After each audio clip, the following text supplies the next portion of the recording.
പറയാൻ പോകുന്നത് മൂകാംബിക ദേവിയുടെ കഥയാണ്. ഒരിക്കൽ പംഭാസുരൻ എന്ന പേരുള്ള ഒരസുരൻ അമൃതം നേടുന്നതിനായി മൃത്യുഞ്ജയ പരമേശ്വരനെ പ്രാർത്ഥിച്ച് ശക്തികൾ നേടിയിരുന്നു. ദേവന്മാരും സപ്ത ഋഷികളും ഈ അസുരന്റെ ശല്യം കാരണം കുടജാദ്രിയിൽ അന്നറിയപ്പെട്ടിരുന്ന സ്ഥലമായ മഹാരണ്യപുരത്ത് ഒളിച്ചിരുന്നു. ദുഷ്ടനായ മൂകാസുരൻ യജ്ഞങ്ങളെയും കോലമഹർഷിയെയും ദേവീ ഭക്തരെയും ശല്യം ചെയ്തുകൊണ്ടേയിരുന്നു. അതിനാൽ കോലഋഷി പാർവതി ദേവിയെ ധ്യാനിച്ച് സഹായം തേടി. ദേവി പാർവതി ത്രിമൂർത്തികളുടെയും ദേവന്മാരുടെയും ശക്തികൾ ചേർത്ത് ആദിപരാശക്തി രൂപത്തിൽ മൂകാസുരനെ വധിച്ച് മോക്ഷം കൊടുത്തു. അതോടെ ദേവി മൂകാംബിക എന്നറിയപ്പെട്ടു.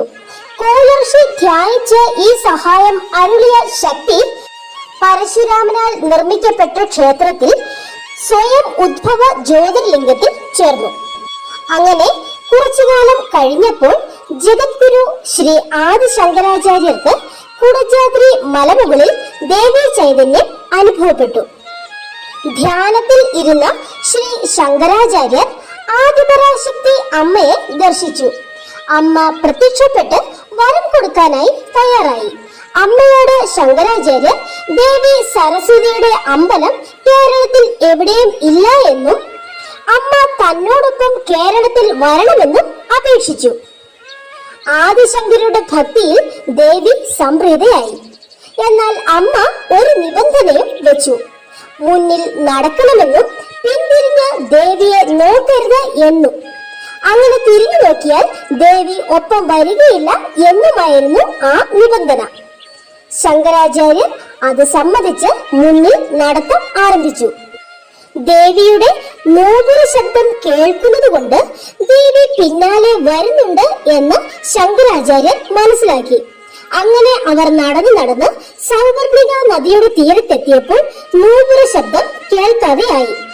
ആദിശങ്കരന്റെ മനസ്സിൽ ദേവി തന്റെ പിന്നിൽ ഇല്ലേ എന്ന സംശയം ഉണ്ടായി. അദ്ദേഹം അറിയാതെ തിരിഞ്ഞു നോക്കുകയും ചെയ്തു.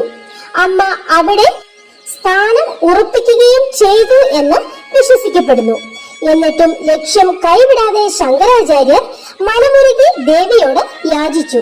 മനസ്സലിഞ്ഞ ദേവി എന്നും രാവിലെ താൻ ചോറ്റാനിക്കരെ ദർശനം നൽകാം എന്നും ഉച്ചപൂജയ്ക്ക് മൂകാംബിയിൽ തിരിച്ചെത്തും എന്നും അറിയിച്ചു. പത്മാസനത്തിൽ ഇരുന്ന് ത്രിനേത്രങ്ങളോടും 4 കൈകളോടും കൂടി ശംഖും ചക്രവും ഏന്തിയാണ് അമ്മ ഇവിടെ ദർശനം നൽകുന്നത്.